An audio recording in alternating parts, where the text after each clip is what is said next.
Hey guys, it's Brad with College SportsCast, and we are presented by the Fanboys.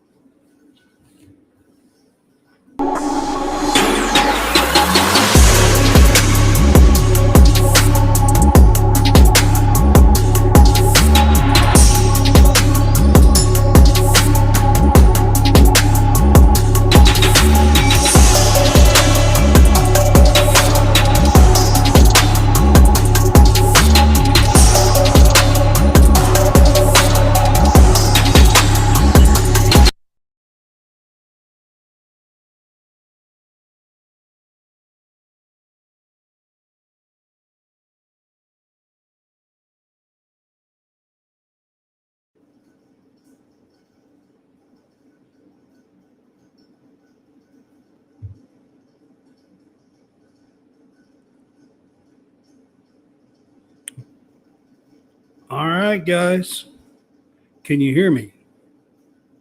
I can hear you. So hopefully Okay. everybody else can too. Yeah. All right. I'm just making sure sometimes this thing's run a little slow when I first do that opening. Well, you don't have to Anyway, it's tell Brad with me. Yeah. College SportsCast.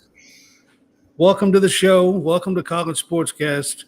I have a guest on with me tonight. I'll get to that in just a minute, but welcome to College Sportscast. I am at Bluegrass Brad's. That's actually what's behind me there. I am Bluegrass Brad, by the way, and we are sponsoring College Sportscast as well as the Fanboys and Greenville Sports Media now. And just want to put that out there to start the show out. So, tonight, we have Coleman Scott on from Talkin, Kentucky on with us. How you doing, Coleman? I'm doing great, Brad. Thanks for having me on. As always, gosh, I think I've been on. I think this is my third show I've done with you because we did one back in football season, and then Yep. one after the terrible bowl loss, Yeah. New Year's Eve. On New Year's And Eve. Yeah. so glad we're here under better circumstances. Yeah. Yeah. So we did one during football season, and that was when we were just on the Podbean podcast Right. Yeah. as an audio thing. We did one then. I think it was kind of early in the football season, I believe. It was right after we lost to Ole Miss. Yeah. It was. So Okay. it was. Yeah. So I guess I only come on your show after football losses, it seems, except for tonight. So can't Right. lose if Well, you don't play. So yeah, they're yeah. not playing right now. So Yeah. yeah. Yeah. So that's a good thing. But so Coleman does a show called Talkin Kentucky. If you guys are around and know his show, he is doing a great podcast. Him and Caden are on together, and they have a little humor in their show. Of course, they cover all things Kentucky when it comes to Kentucky sports, just about. But catch their show. They do a great show. As a matter of fact, I seen a little thing on a post that you made today. Congratulations, I guess. Today is actually the Yeah. 1 year anniversary It is of indeed. Talking Kentucky, I saw. Yeah, we've come a long way since that first episode. As you know, when you first trying to get into this, it's a lot harder than you would think to hop on and talk about stuff. And we did our first, I think, 4 or 5 shows pre-recorded. We didn't start doing them live until, we had already done a few shows. And even doing it pre-recorded, it was still hard. Yeah. But glad we do them live now. It's great having the comments. For anybody listening, we go live now every Friday night at 7 o'clock Central, 8 o'clock Eastern on our Facebook page, which is just Talking Kentucky. That's where we do most of our stuff. But we're on Spotify and Apple Podcasts, and we have a YouTube channel too. We put all our episodes on along with some other stuff. So we're kind of everywhere. So Yeah, yeah, they do a great job. Check them out. I want to give them all the props. Coleman is a great friend. He's helped me out along the way here trying to learn because like Coleman, I started just a few months after he did, not knowing really anything about how to do all this stuff. And along the way, I've talked to him a few times. We've become pretty good friends. I've been on his show once, I think, and Yeah, now we this is gotta have you on again. This yeah, now that we're in the off season. Yeah. yeah, Uh-huh. and this is the third time now he's been on our show. So, but we always have fun together. We talk on the phone occasionally, every once in a while. So he's a great dude. Matter of fact, one of these days, maybe I'll get him on here and he'll play his trumpet. Yeah, maybe I can play. I don't know how that would come across on the stream, but one of these days, we'll try to do it. There's a lot of trumpet players in Kentucky sports media. Adam Webb, that does Wildcat Sports Talk, is a former trumpet player. Matt Jones used to play trumpet. So Really, there's a lot of Matt trumpet, Jones and played trumpet. he did, yeah, all through high school. Yeah, he sure did. Yeah. So I I had don't no know. idea. There's a connection with trumpet in Kentucky. So yeah. Well, listen. I can sing actually pretty good. I used to be a really good singer a long time ago. Um, and I was all state and all that good stuff, which you know what that is being in band. It's the same thing Heck in yeah. chorus as well. So Right. I was a really good singer at one time, but I can't play anything. So Well, I'm the opposite. I can play trumpet sometimes, but I can't really sing. So we're a whole musician when we combine our skills. So yeah. right, yeah, yeah. This is true. All right, so with Coleman on, of course, we're going to do a Kentucky show tonight. I haven't actually done a Kentucky show, a full blown Kentucky show. I don't think since Coleman was actually on with us, and that was New Year's Eve, right? It was. Yep. Or Mhm. no, it was New Year's Day. It was. I think it was New Year's Eve because it was after the bowl game and the Louisville basketball game, which were on New That's right. Year's Eve. So It I was think, New Year's Eve yeah, this it year. was Yeah, New Year's Eve. Yeah, yeah, you're right. It was. because All we weren't right, the so Super Bowl this year. We were in the music, or what was, yeah, right, it was music it City was the Bowl. Music City Bowl. I So was thinking that it was the yeah, year we're before. not. We weren't Yeah, good enough to play on New Year's Day this year. Yeah. yeah. So So it was the Music City Bowl, and yeah, that game was horrible. yeah. I just Let's erase that. not even let's Yeah. not even talk about that one at all No. because that game was horrible. It wasn't Absolutely. even it was terrible. All right, so I guess we'll get started. This about a week ago now. I guess it's probably been. Coach Cal was on the Dan Patrick Show, and he made some pretty big headlines on two different topics, at least, on the Dan Patrick Show. The first one was NIL.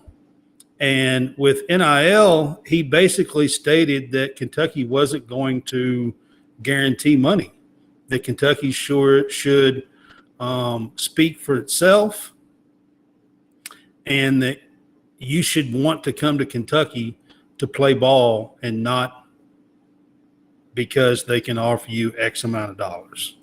And he made headlines with that right after that, or no, right before that, I believe.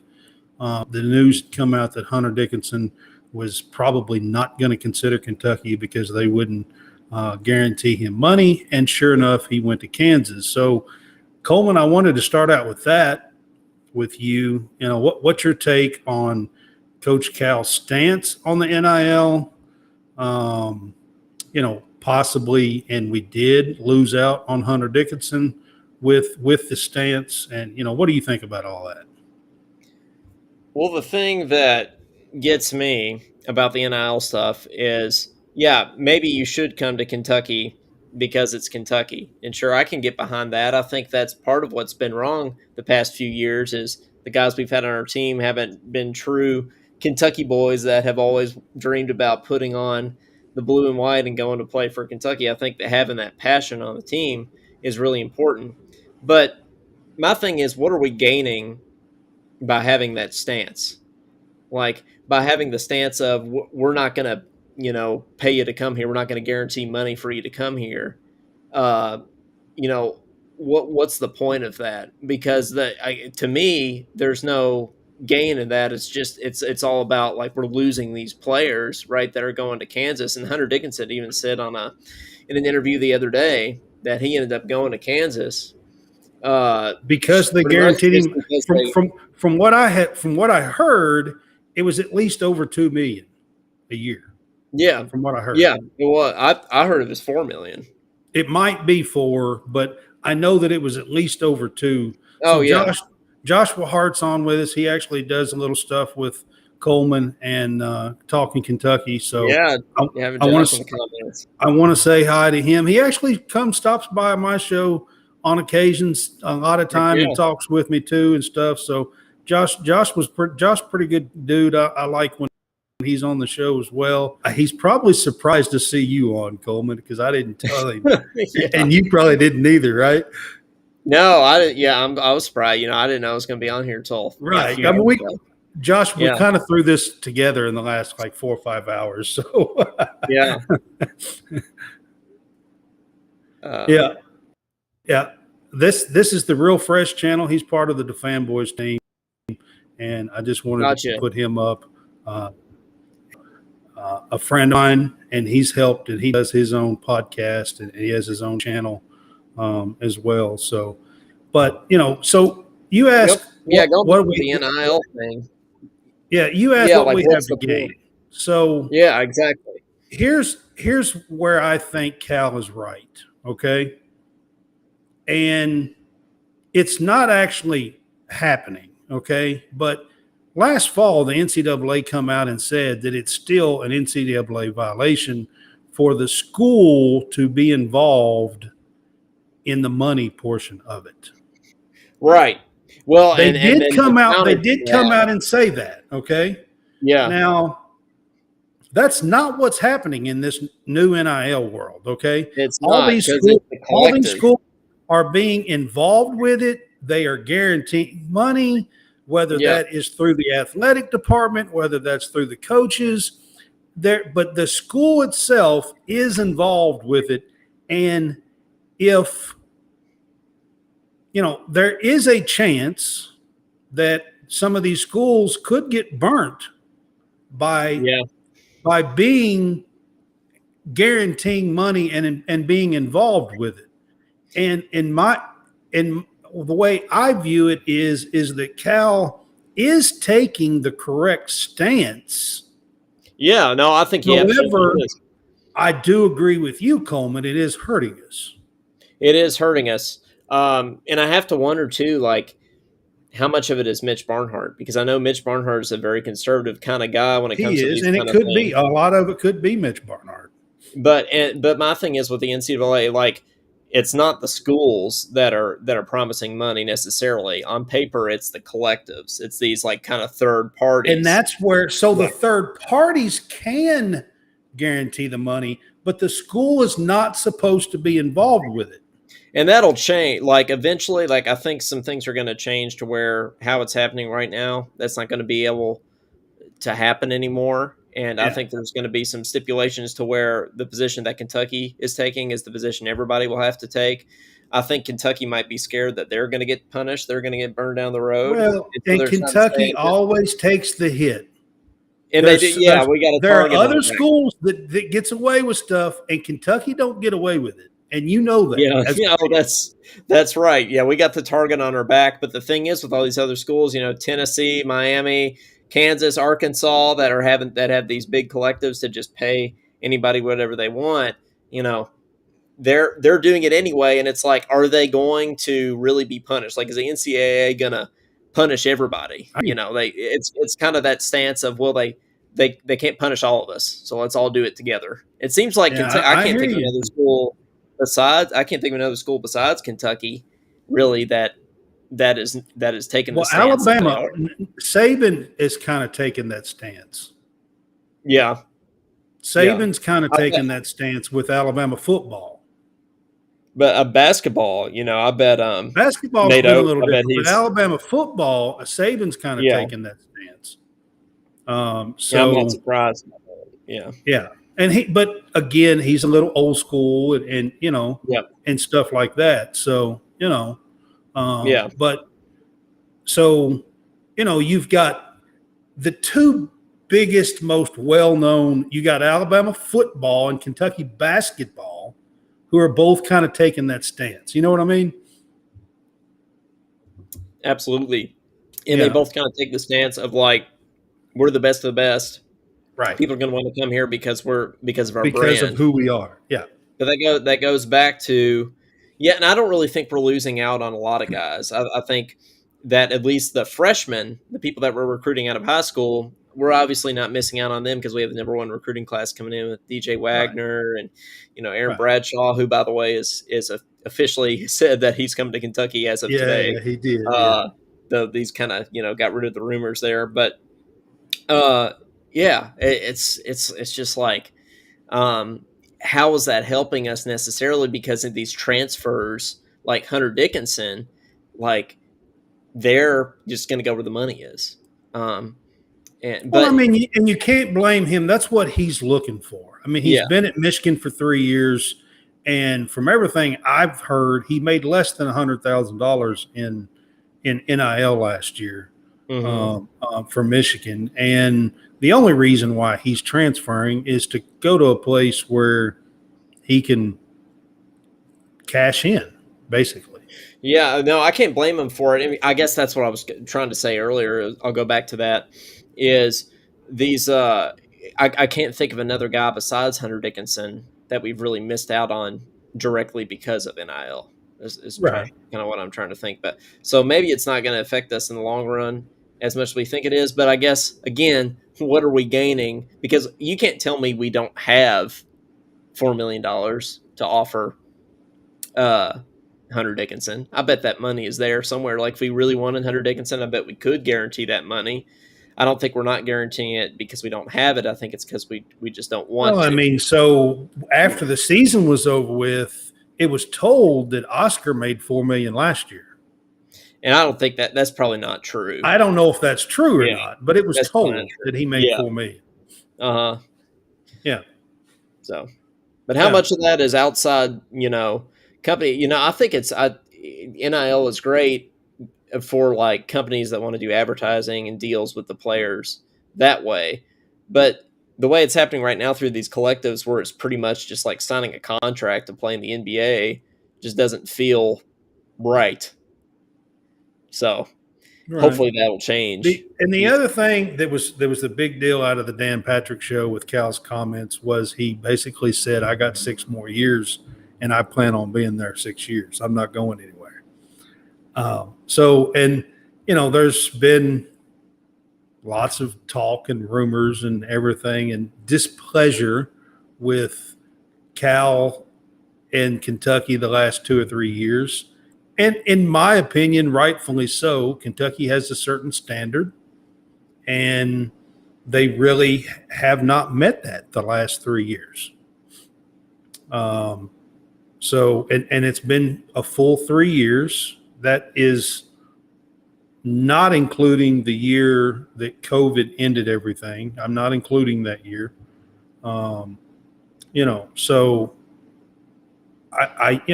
you look at the way Kentucky's standards have always been. The last 3 years has been under those standards.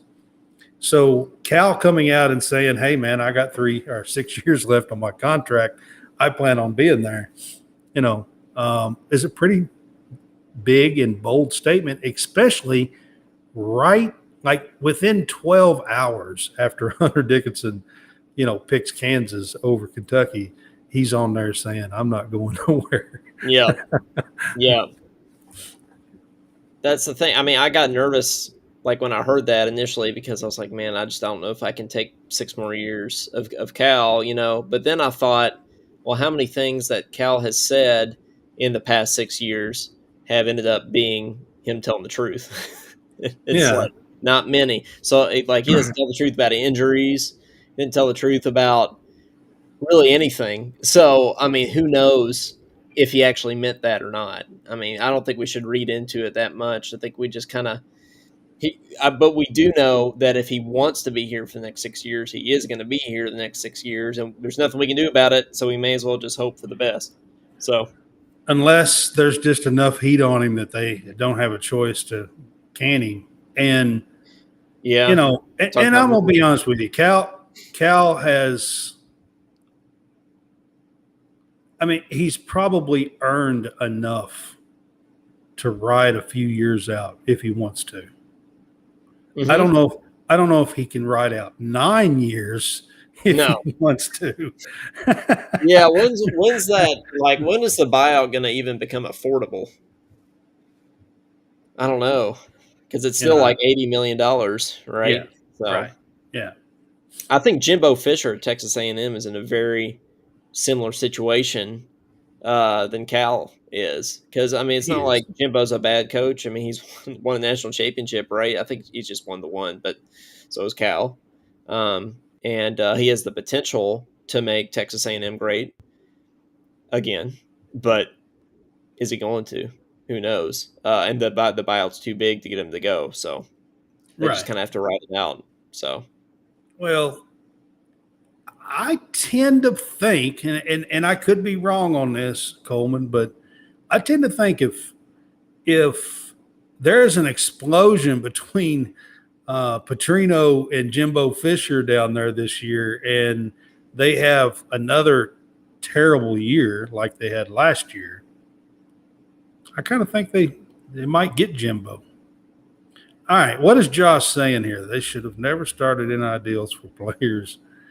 You come to these schools, yes, to play basketball, but also as an education. Basketball.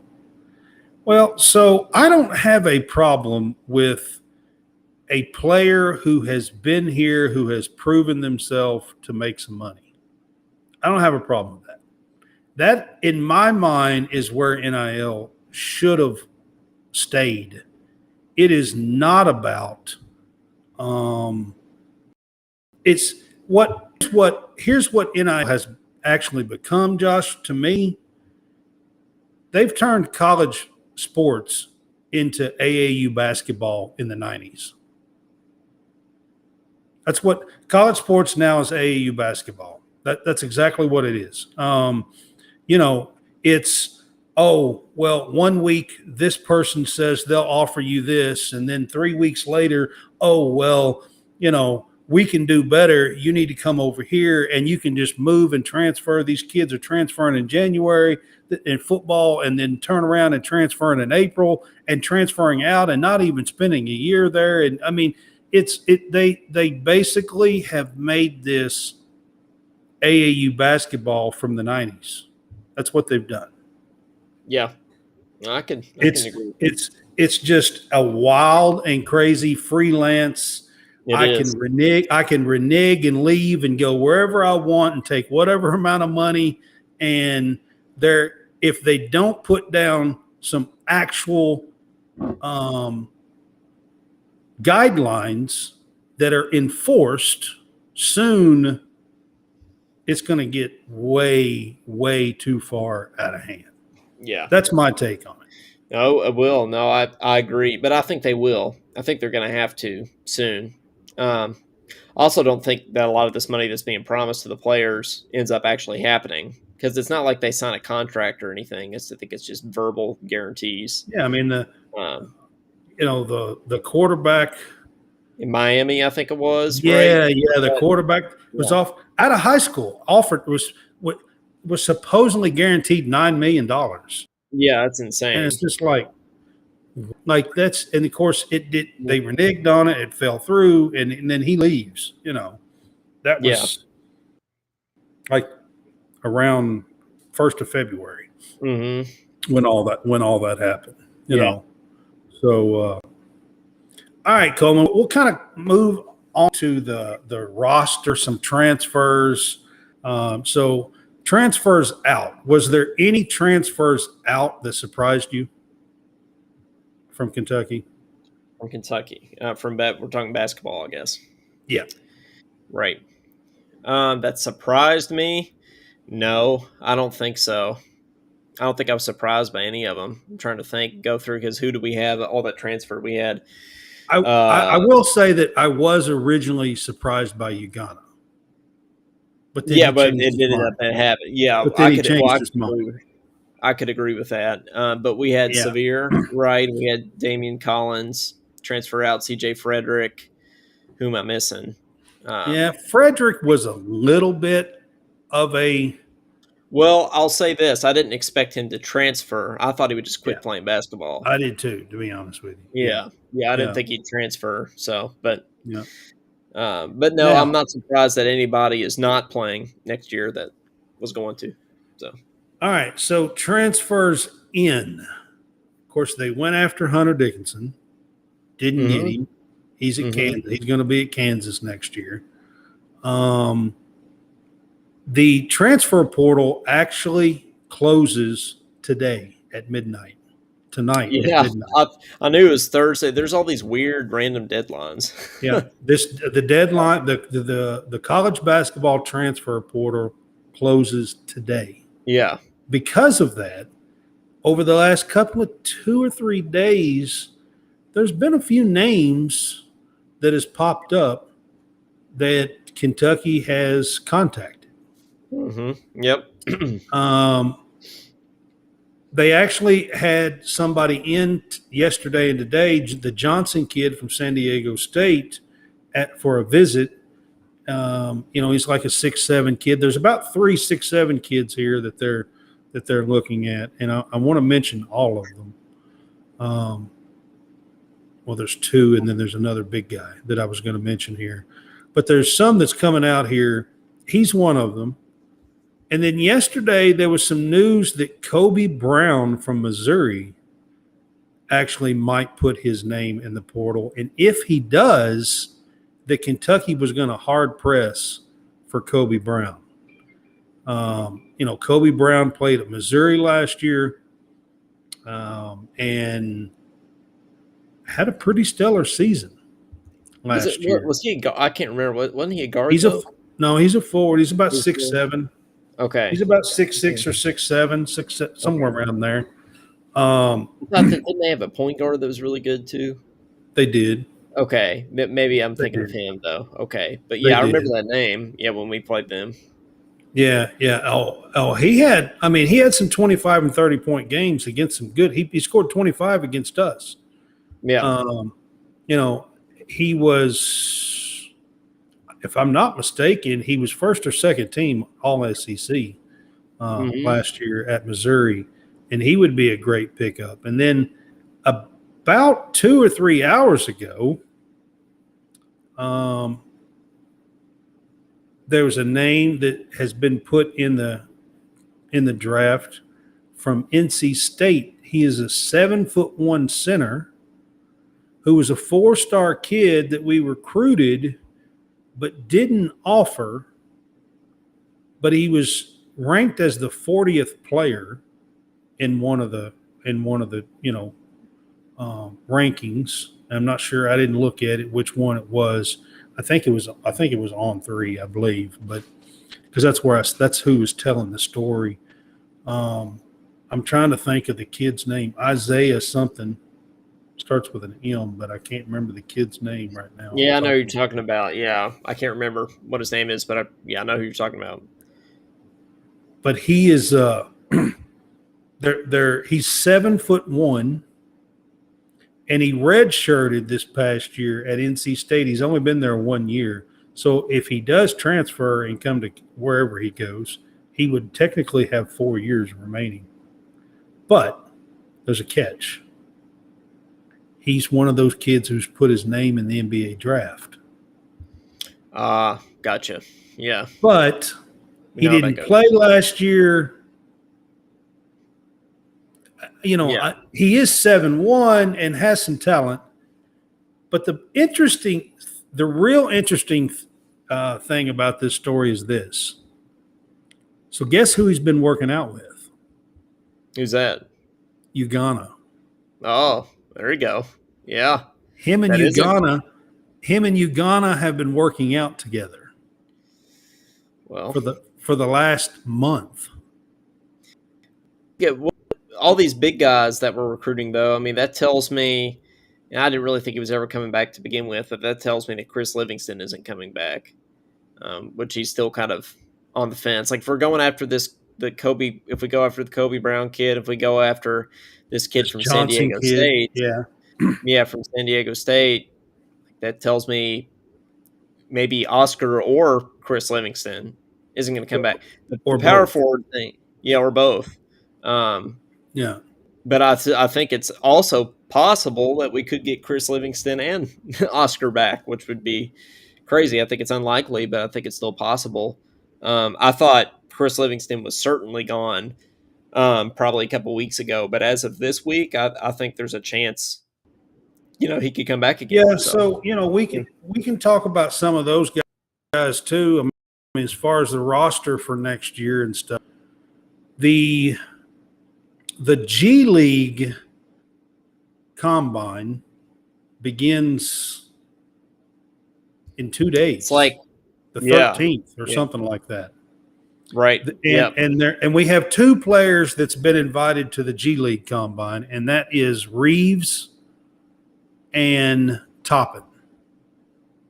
Reeves and Toppin I forget Reeves hasn't decided officially to come back yet. Right. Crazy. So Reeves and Toppin have been invited to the G League in the draft combine. And how that works is about the top 12 to 15 players out of that combine will then be invited to the official NBA draft combine that starts on the 15th, which is Monday. Now, Oscar, Kaysen, and Livingston have all been invited to the official NBA draft combine. So that is a little bit of good news as far as them being possibly drafted to get that invite.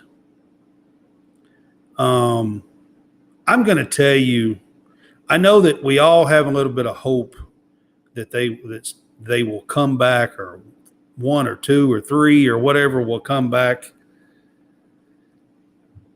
I would love to have Oscar back. You have no idea. In my opinion, if Oscar could come back, I think in 3 years, Oscar would be one of the top 5 players that's ever played at Kentucky.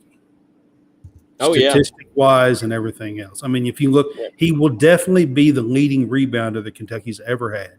The all-time leader in rebounds. Matter of fact, he's only like 126 rebounds away not far. right now, after 2 years. Okay? So he's going to smash that record. He will likely end up over 1,600 points, which will put him in the top 20, 25, 18, 20, 22 players on the all-time list. But that's just in 3 years, where a lot of these players got 4 years. All right. And, you put him in with steals and the way he's played and everything else. One more year, and in my opinion, Oscar would beat 5 players that's ever played at Kentucky. What do you think? Yeah, he would be. He absolutely would be. I mean, I remember saying that after his first year, like, man, if Oscar comes back for a second year, like, his jersey's going to be retired. I think it probably already is going to be retired. Yeah, it probably will be. Yeah. Because he's our second ever consensus National Player of the Year, right? The only other one was Anthony Davis, I think. So, like, how do we not retire both of them? So, yeah, or he may have been the only consensus. I don't know. Maybe Anthony Davis probably was. Hey, Clyde. Clyde's up here in the comments. Yeah. What's up, Clyde? How's it going? I mean, I hope he comes back. Absolutely. I think we really I hope he comes back. I'm just not real I just think it's unlikely that he comes back. No, I think it's very unlikely. I thought it was much more likely we'd get Hunter Dickinson. I thought we actually would need Hunter Dickinson because Cal has been pretty adamant that he's going to play Aaron Bradshaw at the 4, which he's 7'1", and then that would mean Ugana is going to be our only option at 5, and that's not where you want to be. Why doesn't he want to play Bradshaw at the 5? I just don't. I don't get that at all. Because Bradshaw wants to play the 4, and he can. Yeah. Well, apparently And Uganda and can and too. the game has changed enough where those 7-footers can. If you play that style, the Yeah, problem is Calipari has never played that style of ball. right, right. Well, I think the guys that we've got are going to be attacking the basket and everything. So You we'll know, see, because so, I know that Bradshaw says he wants to play that forward as a you know, going out and long range shooter as a forward and yeah, but stuff and spreading the we could have floor. gotten we could have used that this year. We would have won the national championship if we had that this year. Well, you had Collins sitting there that if you worked with him enough, Well, he yeah, was, I mean, Collins could shoot the ball from outside, yeah. but my thing is this.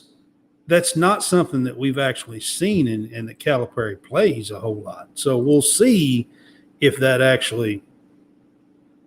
I've always Yeah, thought Josh. Livingston Josh, is. I'm with you on that. I'm starting to think that Oscar won't come back. I mean, with the um, combine invite. Here's my thing: if you put Oscar on the floor with some of these other players, and he dominates and gets 15 or 20 rebounds a game and can score 10 or 12, even 10 or 12 points and get 15, 20 rebounds in this draft combine, somebody's going to take a chance on him and draft him in the I would second think round. so. I Nobody's mean, going to look at come that and on, be guys. like, There's "Well, no way that if he gets a chance yeah, to be on the floor with some of these same dudes that are going to get drafted, yeah, there's no way that you could, as a scout, that I you don't could think sit so." there and be like, nah, we're not drafting that guy. I Yeah, mean, yeah. come on. He averages a double double, but can he make threes? Yeah, like nobody's gonna say that. So I wouldn't think I so. mean, There's I, people that do think so, though. So but those people are nuts. I'm telling you, you put, no, listen, Oscar getting that combine invite was huge for him yes, that is because future. because he gets to go on the court in front of every NBA team for 4 or 5 days competing against these guys. And I'm telling you Yeah. right now, Oscar is going to be one hungry dude. Yeah, there's no way he's not going to get noticed. The combat invite was huge for sure because I could see where you could be skeptical if you only look at his numbers and think, well, is he going to be able to do that in the NBA? That's one thing, but to actually see him go up against some of these guys, I think is going to be different. So I think that was huge for Oscar. Now, that's Oscar.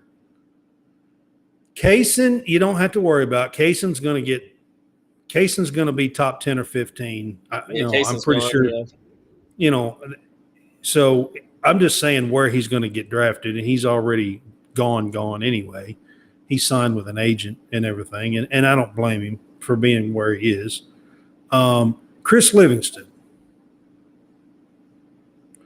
yep, he did get the invite. There was 78 players that were given the invites. There's only 58 picks this time. There's usually 60. There's only 58 this time. mm-hmm. So there's a couple of teams that got their picks taken away from them. There's only 58 this time. Gosh, it's hard for me to imagine that Livingston gets inside that 58. It just really is. I saw an article. I forget who it was. I didn't go into it and read all of it, but it was like Kentucky Insider or something like that.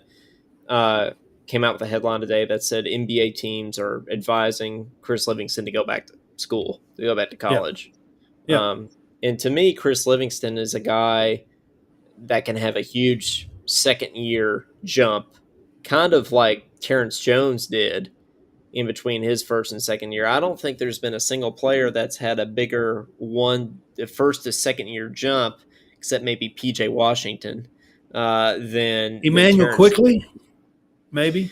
Maybe, Quickly but had a pretty good jump.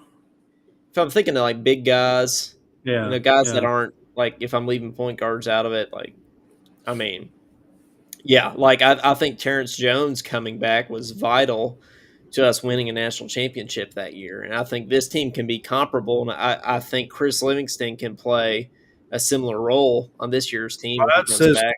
Cason's going ninth. I hope you're right. I hope to go top Yeah, 10. We ain't had a top 10 for a little while. I actually had one I think since he will. Kevin. We haven't had top 10 guys Even not. since Kevin Knox in 2018. That's the last top That's 10 guy. insane, isn't it? But then all these guys get in the NBA and they put up. They're like crazy. In fact, I saw this, going on a little tangent, Brad. There are 4 Kentucky players in the playoff right now, each over 20 game. Yeah. Oh, yeah. I mean, Kentucky players are going off. We had Crazy. 3 I think it's Anthony yesterday, Davis. all NBA team, Yeah. first, second, third teams. That means they're top 15 players in the NBA. Okay. And There was I 3 of forget them. who it was.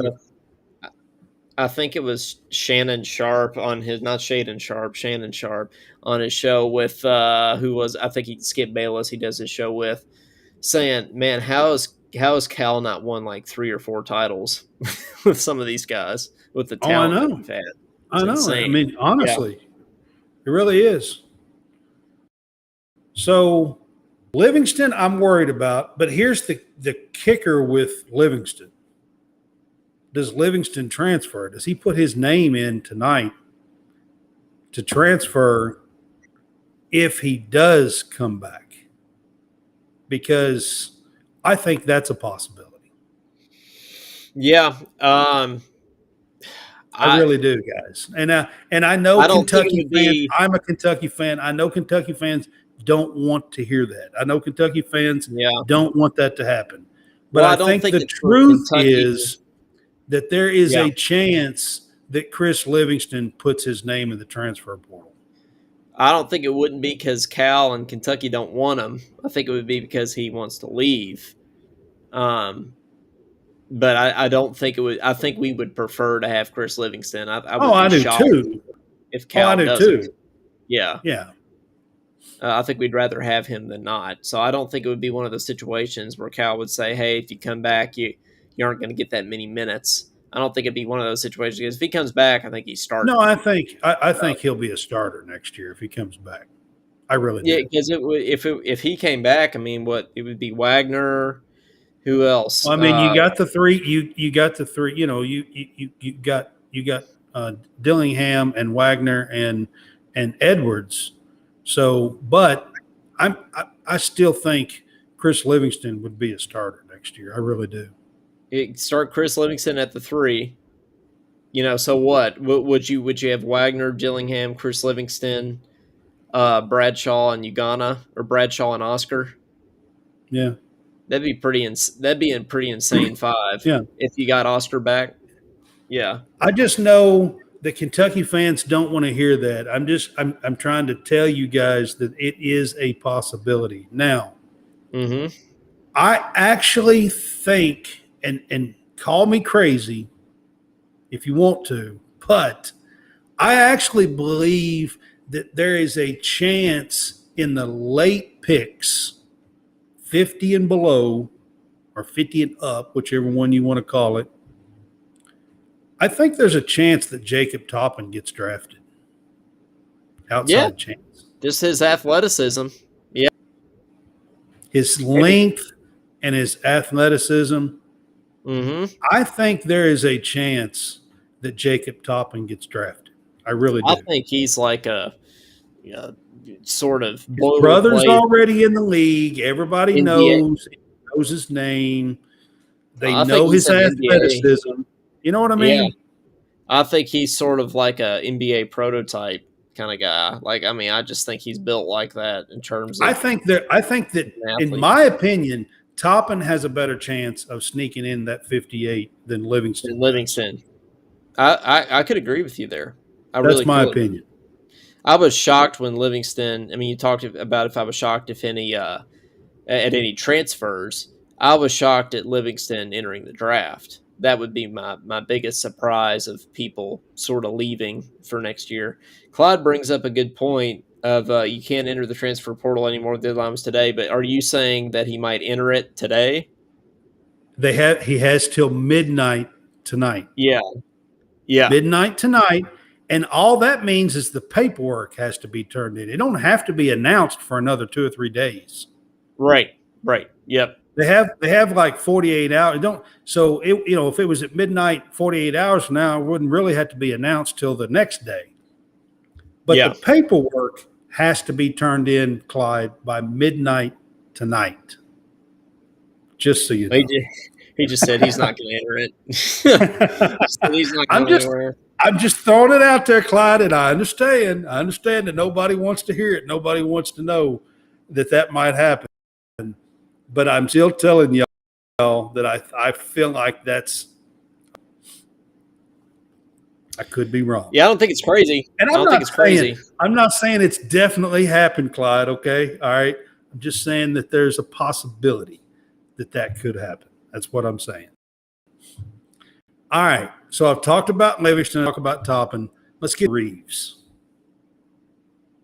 Unless Reeves just goes to this G League combine the next 2 days and absolutely just shows out and gets 25 or 30 points every game and, just absolutely shows out, I really don't think there's a chance that he gets to the NBA combine, much less gets drafted. I don't think so either, and I think we really need to have Reeves back next year. He's the only true shooter that would be on the roster. I even think the best decision for Reeves is to come back.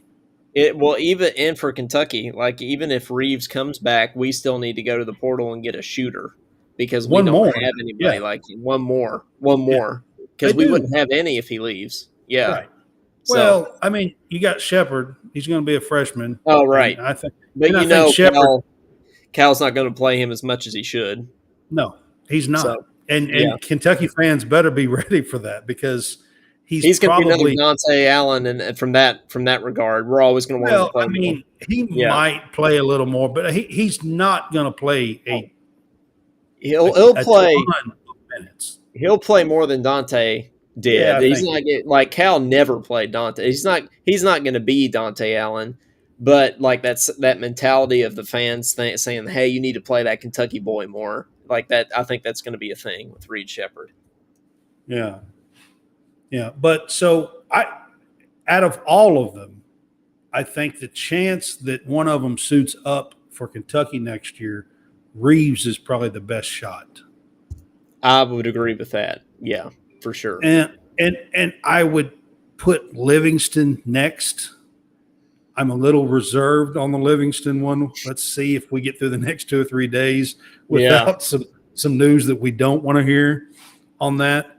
Right. And then Oscar. So just so you guys know, the graduates who would be grads players next year, they're not part of this transfer portal deadline. If you've graduated, you actually can transfer anywhere you want as a grad senior. Grad transfer, yeah. Grad transfer. Have you heard Lance Ware might go to Louisville? I knew that was coming as soon as I heard.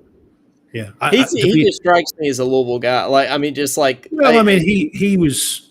I already knew that was coming. I actually was hoping that he would like St. John's and wind up picking St. John's just to keep him away from Louisville, because he has that relationship with Kenny Payne already, and so. I mean, you see, I would hate for him to go there, but he seems like a good fit there. Like, I mean, it seems like that would be a good fit for him. You don't even want to, you don't. I can't stand it. It would kill me. I know, but it would. Because I mean, as little as he's played, I really like Lance Ware. He is a great, great young man. He has learned a lot. He has taught a lot on that bench. He when he does come in, the kid does not get pushed around. He can bang and Like that. beat with anybody. Yep. And he's somebody that you can put in the game when you got a couple of guys in foul trouble that you absolutely can count on that will bang with anybody and grab some rebounds and block a shot or two. We haven't really had anybody like that since like And DeMarcus I'm not Cousins. saying Lance is going to Yeah. score a bunch and all that, but when you got two guys in foul trouble and you need to plug somebody in, or you got one guy in foul trouble and you need to plug a center in, Lance is somebody that you can count on. Yep. And I like that about him. So I asked you the question, was there one that surprised you? I kind of was surprised about Lance Winter. Because he stuck it out last year. I thought he would transfer last year. So he could have a couple of years. Surprised. I wasn't surprised he was going to enter the transfer portal, really, because I knew we were going to have like even more big guys coming in this year. But now somehow we've ended up with a situation where we have like none except Uganda. So we'll see how that plays out. Yeah. But we'll see. I got a feeling Bradshaw will be more down low, and he probably won't like it, but we'll see. Right. That's what I got. I got a feeling that. All right, so let's get to some football stuff. I think we've touched and covered about all we can cover the basketball side of things. Basketball right now. Yeah. I mean, at some point you have to kind of say, like, we'll just see you in June. Like, tell me what the roster is in June, and then we'll talk about it. So. Yeah, I mean, so these kids, the NBA guys, they have till May 31st to make a final decision, so whether they're going to come back or not. Now, Jacob Toppin and Cason Wallace have already hired agents, and they're not coming back. They're going to go the pro route. The ones that can't, other ones come back are Oscar and Livingston and Reeves. Yep. Right. That can come back. Like I said, I think it's likely that Reeves comes back. I kind of was thinking maybe that Oscar would, but I really think this invite's going to change people, scouts and teams' view on Oscar. I really do. I hope it does. I mean, I hope he comes back, but I hope things work out for us. I just want the best for Oscar. So, I think it will. Yeah.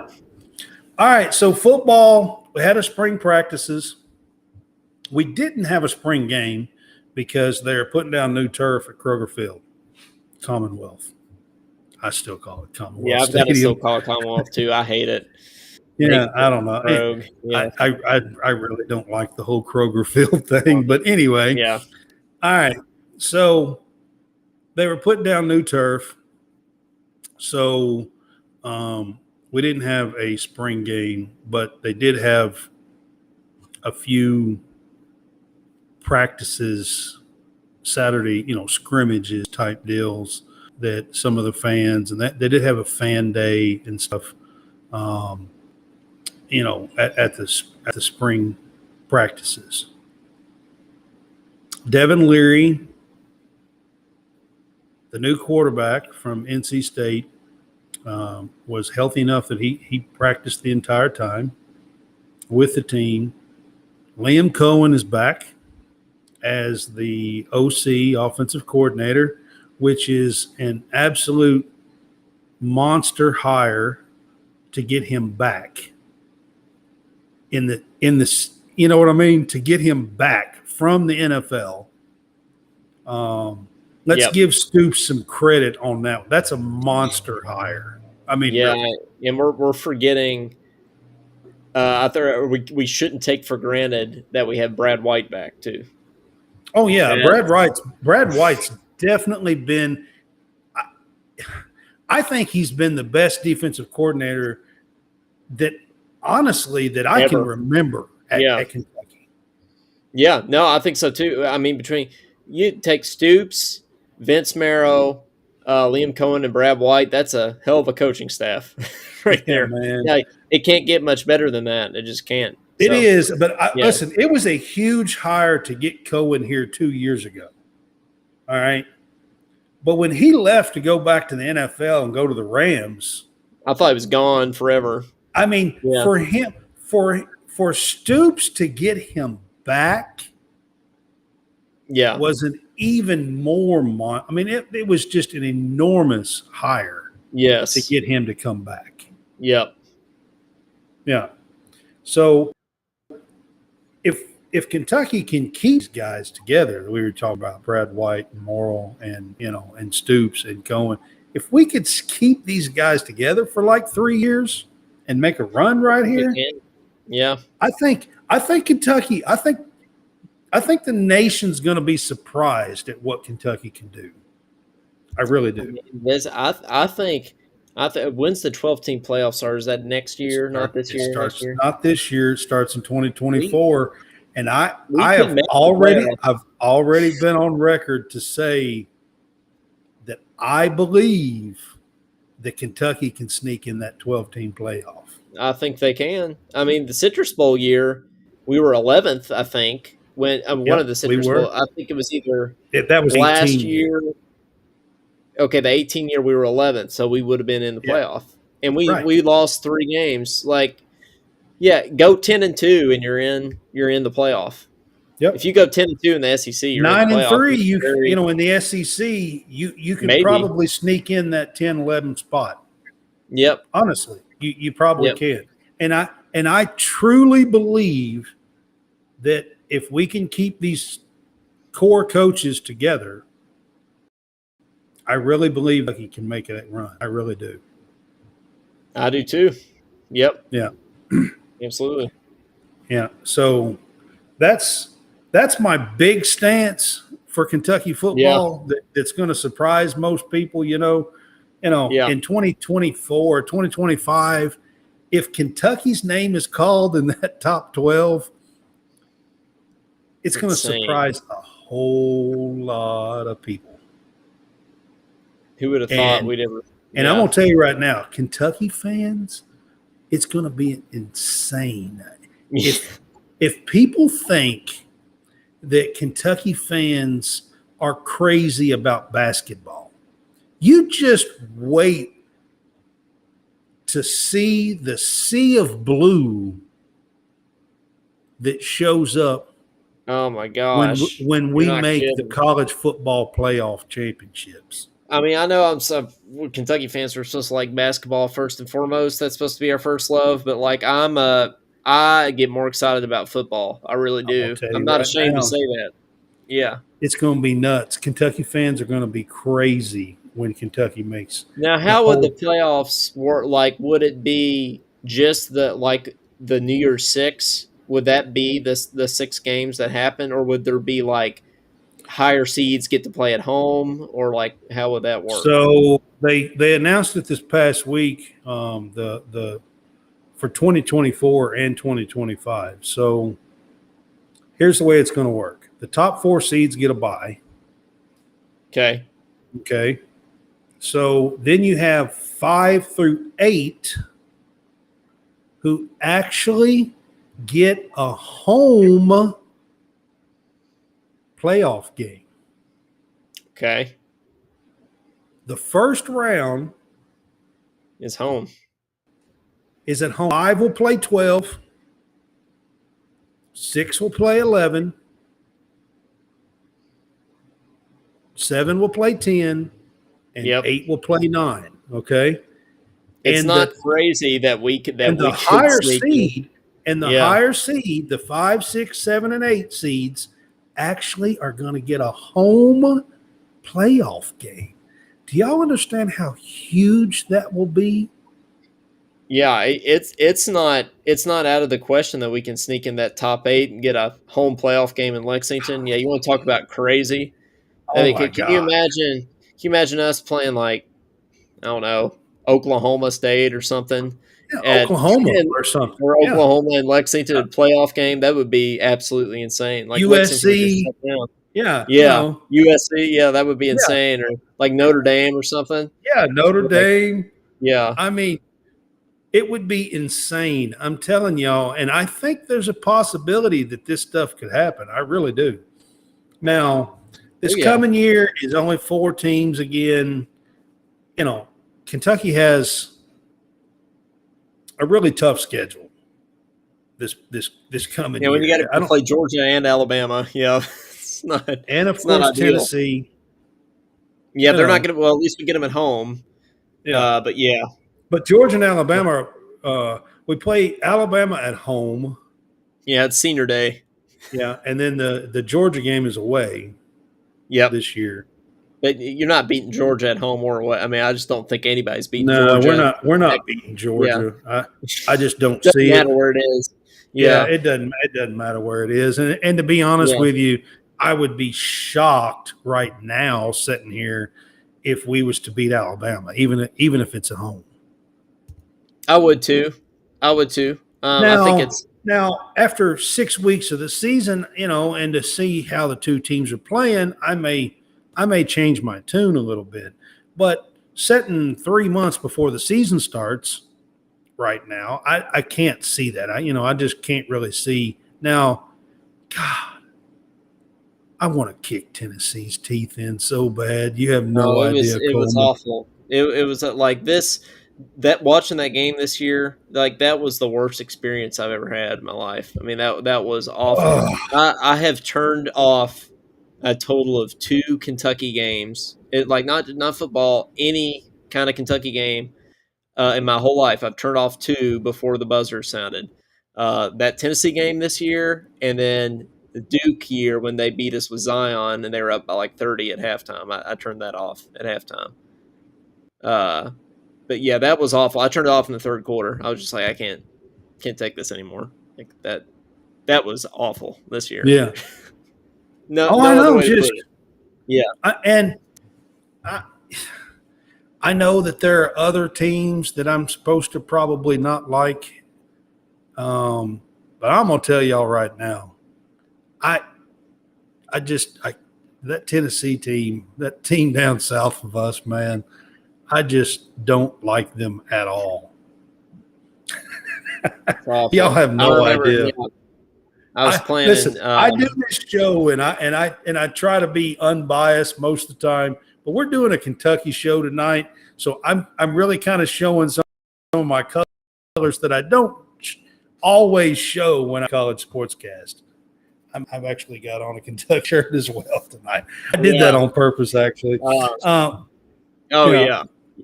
But yeah, I was in I was in UK's marching band. I went to I was playing in the pep band when we went to play Tennessee when Josh Dobbs was there, and they just destroyed us down in Knoxville. And I just like wanted to get out of there. It was just like you got a headache from hearing Rocky Top over and over again and seeing all that orange. It was just like it was awful. Man, it was it was awful. But it's so satisfying when we beat them. Like when we beat them down a couple years ago down there, that was just I enjoyed the heck out of that. I mean, like for the entire year leading up to the next game. I mean, every day I was just like, man, we just destroyed Tennessee. Man, it was awesome. yeah, man. I'm telling you, there's just not another team really. I know the Kentucky fans despise Duke. I know the Kentucky fans despise Louisville.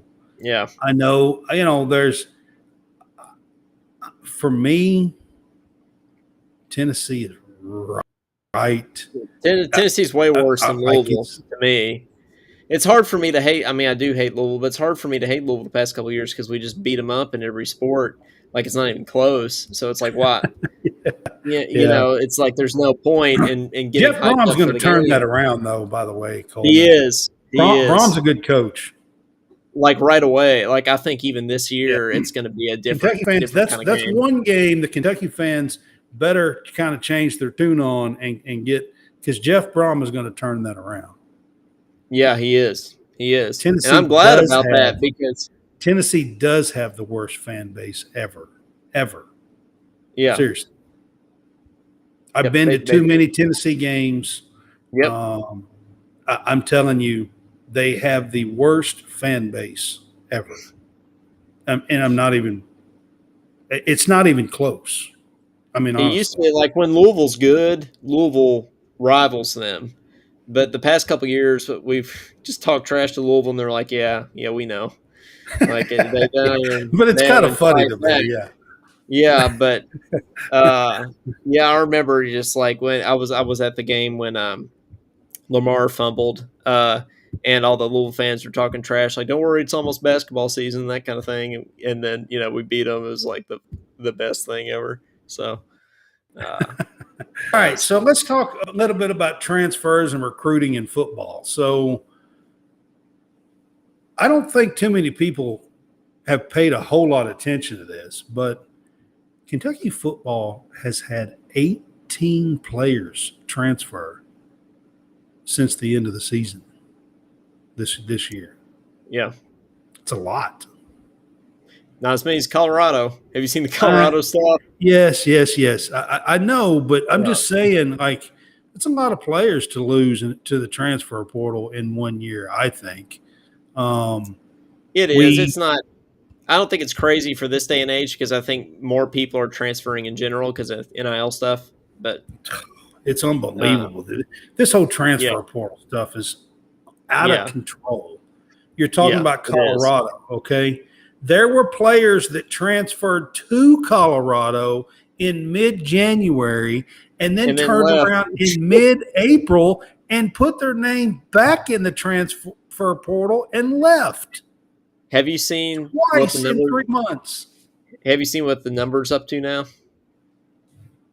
Football, you talking about Yeah, the total for it, Colorado or yeah, for just in Colorado. it? I'm gonna give you a crazy stat, okay? Okay, And you may have seen this. okay, All right. So this was 2 or 3 days ago. yep, And this is not, this is, so last August when football season started, okay? yep, I'm not talking about, I'm not talking about since December when Dion was there, okay? I'm talking about since last August, which was about 9 months ago, 9 or 10 months ago, when football season started. There was the college football has 85 players on scholarship. Okay. I'm going to give you a crazy stat. all right. Colorado has had 70. Not 70, 71. Okay. 71. That's what I was gonna. That's what I was asking you if you knew. It's up to 71. 71 have Yep, transferred from Colorado since last August. Do you guys yep. understand how crazy that number is? It's That's like the whole nearly the team. that's nearly the entire roster Yeah, that's crazy. And then you can't take into the fact that one of them's his son. that transferred in. Yeah. Yeah, yeah. Maybe how many of those 14 left over transfers from Jackson State? I, You I know. mean, I mean, I don't even know how to put it in words. It is Yeah, unbelievable. And yeah. How do you even? like I said, you probably seen the stat too. And this isn't just since Dion took over. Okay, I think since Dion took over, it's around 50. I think. Yeah, I think it's around. it could be. It I could think be. it's around 50 since Dion took over, which is still an astronomical number. But 71 of 85 scholarship players Yeah, in 9 months is an insane number, by the way. it Insane. is. Clyde said, "Wait, Dion's son transferred from Colorado." No, Clyde, I was saying that how many of the 14 staying? Like, I think Dion's son is one of the 14 that are staying. So if you don't count him, it's really only 13 people that are not Right. transferring or that haven't transferred. Um, Right. if you assume they had 85 or whatever. But yeah, that's insane. Well, that's my alma mater. I went to Colorado for grad school. I don't know Oh, if you did knew you? that. No, Yeah. I didn't. So yeah. No. So I know So you were Ralphie. in band at Kentucky as well. What year was this, Coleman? So I did my undergrad at Kentucky. I was there from 2015 to 2019. I did my master's at Colorado from 2019 to 2021, and now I'm down at LSU.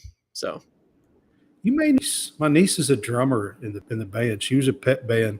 She was actually at Florida at the away Florida game when we beat them in 2018.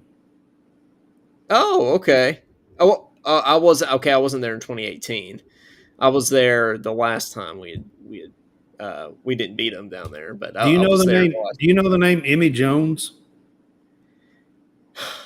I don't know if I do or not. I probably She's. reckon I'm much better with faces than I am with names. So I just wondered. She's my niece, and she's okay. badass on some Well, drums. nice. Well, I mean, hey, small world. Go uh, Cats. she was in the pet band. She was a UK pet band in 2018. She was at in Gainesville when we beat them the very first time. You know, the first time we beat them in Gainesville, and I don't know, whatever, That's awesome. 40 years, I 30 remember years, watching that game whatever it was. on TV. I was Yeah, actually I was. You ever been over? Did you ever go to a place over in Lexington, Willie's? That was yeah, there for a while. You know, yeah. that's how I was watching the Florida game there, that 2018 Florida game. And the power, it was so dramatic. It was like storming, and the power went out in Willie's like in the last 2 minutes of the game, which Oh was, man, that it was was coming down to terrible. it. So it was, and the Yeah, place was packed. So we actually all huddled around a guy's phone who pulled up Tom Leach. yeah, We were yeah. all So you listening can to hear it. Tom Leach Yeah, was calling the final, which was everybody's in pretty. there. It's quiet as a mouse. It's my first time. We had beaten Florida Everybody can hear. in my whole life. It'd been what Yeah, 30 something years, so it was so dramatic. right. Like this, Yeah, it was pitch dark, storming outside, and everybody's listening to Tom Leach. It was actually a pretty cool memory. Yeah. yes, yeah, So, yeah. That would be a good, cool memory, man. Yeah, actually, but yeah. I'll never forget Emmy. Her name's Emily, but we all yeah, call her Emmy. Anyway, being her would have been cool too. So I'm jealous. I'll never forget her messaging me that night. She was there, and like she was like you said. I mean, she'd never seen it before. Yeah, That we beat Florida and all that stuff. So that's yeah, cool. those are some fun memories. I just thought when you said Kentucky Pet Band, I was thinking, you know what, he might know my niece when you said that. I'd probably recognize her. I wasn't in band anymore at that point. I was only in marching band for 2 years. The first 2 years. So That's what she was too. I think like the okay, first 2 years, and matter of fact, that was her first year, I believe, 18. I I think. may not cross paths with her then, but I think that was it's either 17 or 18 first year, something like that. gotcha. Yeah. But so talking about transfer, of course, Devin Leary in. I brought him up. They're doing a good job of getting some big school leftovers, and I'm going to say that Yeah, because we've landed a top notch offensive lineman from USC. We've landed some kids from Ohio State. Um, you know, so we've landed a top notch offensive lineman from Alabama transfer.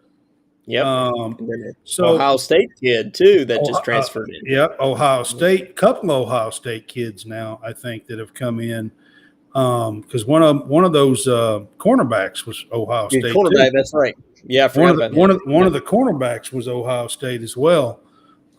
So they're doing a good job of getting some four, and we got a 5-star kid from North Carolina, Silver. That's right. The That defensive. kid. Yeah. He was a 5-star kid, Yep. and we landed him from North Carolina. So, overall, when you look, we've brought in Stoops and company have done a really, really good job of landing 4- and 5-star kids in the transfer portal. When Josh brings up a good point, rebuilding that big blue wall, I think that was priority number one in this offseason was Oh, let's it get that O-line definitely right. was. If we had any kind of O-line last year, we would have gone 10-2 or 11-1, I feel like. So that was priority number Oh, yeah. one for me. So Yeah, absolutely. Yeah. Yeah. see Clyde saying 71. Good Lord. It's like it's just amazing number. Absolutely amazing. Honestly, it is. It's crazy. But so I just wanted to bring that up on the recruiting.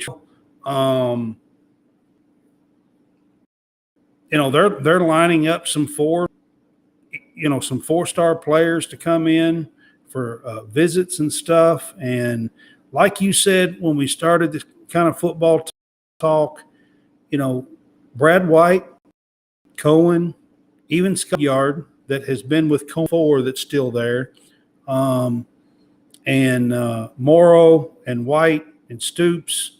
You get all these together, and I think they're going to start pulling some weight, and you're going to see Kentucky getting some good players even on the recruiting trail. And then you throw in what they can do at picking up 4- and 5-star kids in that transfer portal, and then Kentucky football's got something. Well, I haven't seen a lot of Devin Leary tape, but I have watched some, and from what I've seen, I don't know if he has the same arm strength as Will Levis, but I think he has a more accurate throw than Will Levis does. He has a little better placement. Yeah, on his throws. He's a little better. He doesn't have the arm strength, but he has a little better touch and placement. And that's what that sort of short to mid-range game is what Will didn't have. He missed so many of those throws. Yeah, and I feel like that's because he has a gun and he just threw it out there. And I mean, but Leary has a little bit more touch and placement. That's the way I would put it. He seems cool in the pocket too. Like Will never seemed comfortable in the pocket last year, and not last year, but how could you be with that line? He was getting murdered most of the time. So, but I don't know. Devin just seems like he just has that poise to be able to sit there and make the throw. I mean, I'm gonna tell y'all. So, in the Florida game last year, there was a play. I believe it was in the second quarter. I believe it was in the first half. You talking about the Dane Key throw? No. This is before that. This is before that throw. There was a play where Levis got laid out early in the game. I remember what you were talking about. Yeah.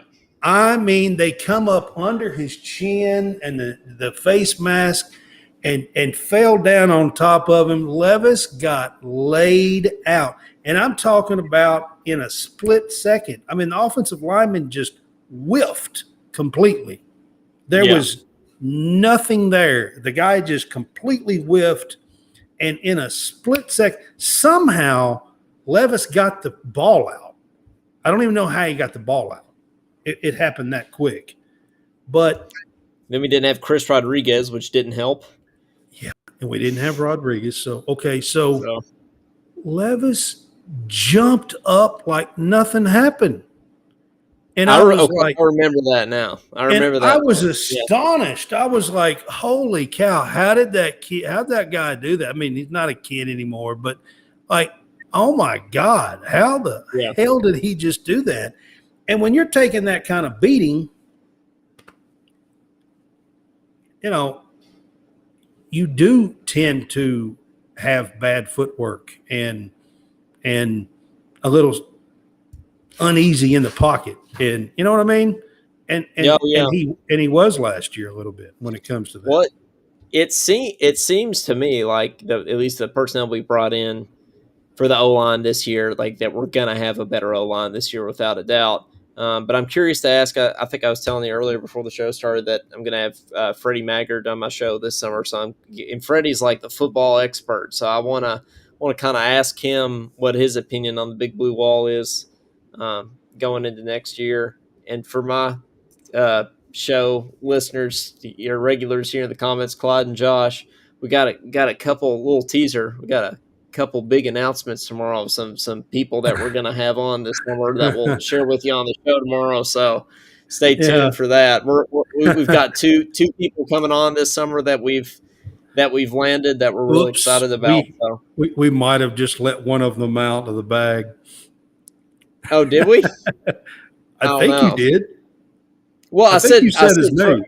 I already said Freddie. They already know that. Okay. I'm talking All about right. two more people in addition to that. Additional Yeah. ones. Okay. I thought Yeah, you meant, additional I was ones. like, oops, you might have just No. let it out of the bag. Oh, I wouldn't have been that easy. No. Yeah. Oh, okay. I got you. I got you. I'm sorry, man. I was like, uh-oh. Did we just let No, the cat out of no. the bag? I know. Yeah, just like said no. I'll be more secret than that. So. All right. So here's my take on the football for next year. I think that I think we're probably an 8-4 team next year, which I'll be okay with. Yeah, I think 8-4 is the most likely scenario. Yeah. I think it could most definitely. I think it'd be easily 7-5, but I think we could also go 9-3. It's hard for Yeah, me I to think see it's a 10-2. possibility. Yeah, it's really hard for me to see 10-2 because we're losing Alabama and Georgia, and then we're going to lose at least one more because we always do. Everybody always drops at We least one always random. slip up against one team, always, and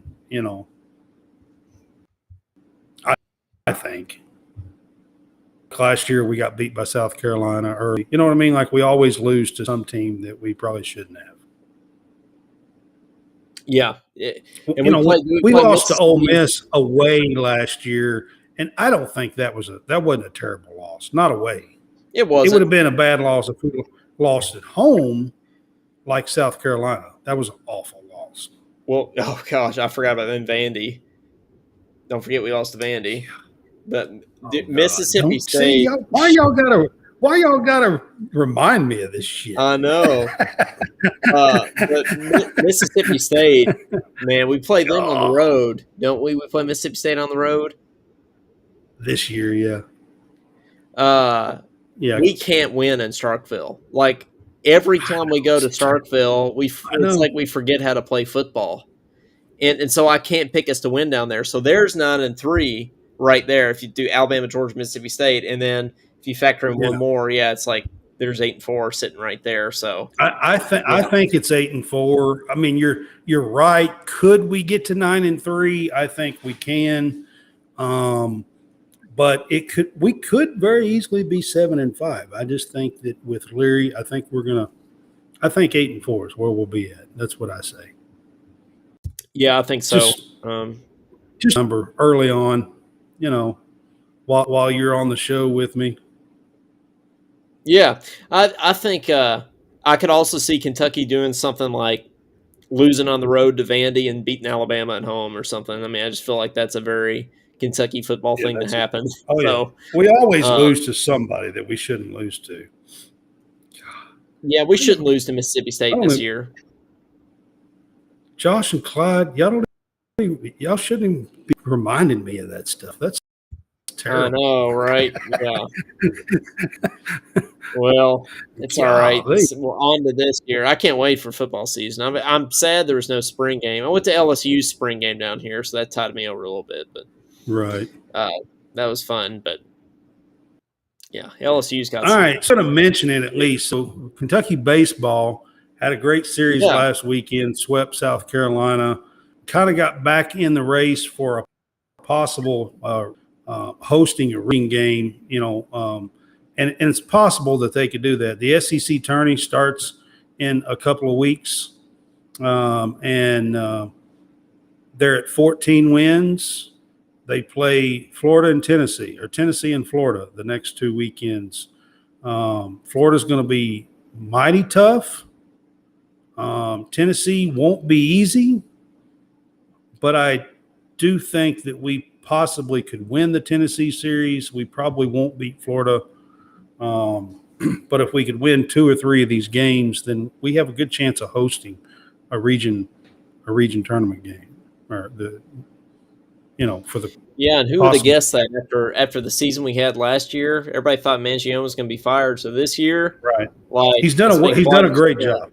The pitching staff at Kentucky has been fantastic. They have some timely hitting. They have a Yep. fantastic pitching staff. So We almost won the you know, series down at LSU down here in they Baton Rouge. did. Almost They won. It did. was crazy. And South Carolina was the third ranked team in the country last week, and We they swept them. So go Cats! I'm hoping the Bat Cats can pull it out and maybe make the College World Series for the first time ever. Yeah, that's crazy to think about. We are the only SEC school that's never made the College World Series. SEC is the best in baseball too. I mean, usually Mississippi State is like Mississippi State and Vandy are usually like the teams, right? I mean, Vandy's good this year. Is right there. Yeah. No, they're Mississippi State's fact, I think both of them's going to miss it this time. Mississippi and Mississippi State. Past two national champions of baseball have been Mississippi State and Ole Miss. I know, and I think they're fixing to miss the SEC playoff. Tourney, I think. Yeah. Yeah. So. All right, so I just wanted to give them just a bit of pub. I've got to close up the show here in a minute, so I wanted to talk about the SEC baseball, and then I want to get your thoughts on Kyra Elzy for next year. What's your thoughts on Kyra Elzy and where the women's program is, and is she on the hot seat? Yeah, I think she's definitely on the hot seat. I think she'd be gone had we not won the SEC championship. I mean, that was the question is how much time does that buy her, because we beat South Carolina, which was huge, and we had never won an SEC championship in school history. So, I mean, but I don't even know, I don't think we're getting any really good transfers in the portal or anything, right? I mean, I don't think that I don't think she has the talent to be able to compete in the SEC this year. I just don't think so. I don't see how anything's going to be different this year than the past 2 years is what I'm saying. I mean, but we just talked about Mangione turning it around too, so I hope she does. I like her. I think she did a good. I think she did a good job stepping in for Matthew Mitchell, just kind of out of nowhere. I think she's a good coach, but had a down past couple years, and she doesn't have a $90 million. She can definitely coach in the tournament. SEC tournament, man, she's got that down. She made a run this year with a team that was terrible. Yeah. Honestly, yeah, I mean, they were terrible this year, and then they turned it up in the SEC tournament and got to the semifinals. Yeah. After winning it the year before. Yep. Of course, that was with Ryan Howard. Well, I'm in right. Yeah, that makes a big difference. I'm in the powerhouse of college women's basketball right now down here in Baton Rouge. Yeah, they're killer. They got that transfer point guard from Louisville is coming here. Then Angel Reese is coming back. Yeah, I know they're going to be a powerhouse next year. Yep, absolutely. Yeah. And already won it this time, so. Angel Reese is racking up the NIL stuff. Yeah, she is. She's going to make more than most guys. Matter of fact, she's making more at LSU than than most of the WNBA players. I think she said that, actually. She literally said, why would I go to the WNBA? Like, I'm making more in college or something. It's like, yep. Yeah. So. Yep. Clyde, you wish. Yeah, there you go. Josh says LSU might go 40-0. They might. I mean, UConn. Who's that girl that played? Paige Buchers at UConn. Yeah. She's going to come back from an ACL tear next year, so they'll be good. But I don't know that South Carolina will be what they were this year. I mean, they'll still be really good. They'll be good. She'll have them playing, but I don't think they'll be undefeated good through the season. Yeah. So LSU, on the other hand, might be. So. Yeah, they could be. Yeah. Yeah. All right, guys. We've been on for an hour and a half. It's been fun. I appreciate you coming on with me, Coleman. We've talked about most everything that I wanted to cover. it goes by so much quicker than what you think it's going to go by Yeah, when it you're does. doing this. Don't you think when you're doing it, doesn't it go by Oh so yeah, much quicker? Yeah, like an hour is nothing. Like an hour I just goes by. know. Yeah, I I know. know. It does. So Absolutely does. we appreciate you being on with us tonight, man. Maybe I'll jump on your show sometime soon. And Heck yeah.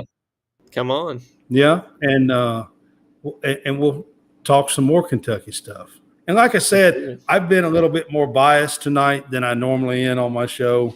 I try to be quite Yeah. so biased because I'm talking other fan bases and stuff like that. But when I have you guys on and I'm doing a Kentucky show, I'm going to show the true me. So, and I have no problem being a Kentucky fan. So, because that's who I Me am. neither.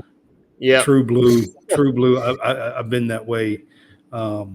My family's die hard. I mean, we Heck yeah. the whole bleed blue stuff. Oh yeah. No doubt. Yeah. Yeah, thanks for All right, guys. having me on, Brad. Really appreciate it. Thanks everybody for watching. Yep. We appreciate it. Appreciate everybody on and chatting with us. And Coleman, like I said, maybe we can do this again sometime too. Heck yeah, anytime. Always happy to. All right, man. I appreciate it. You guys have a great night. We will see you on Sunday for College SportsCast, 3:00.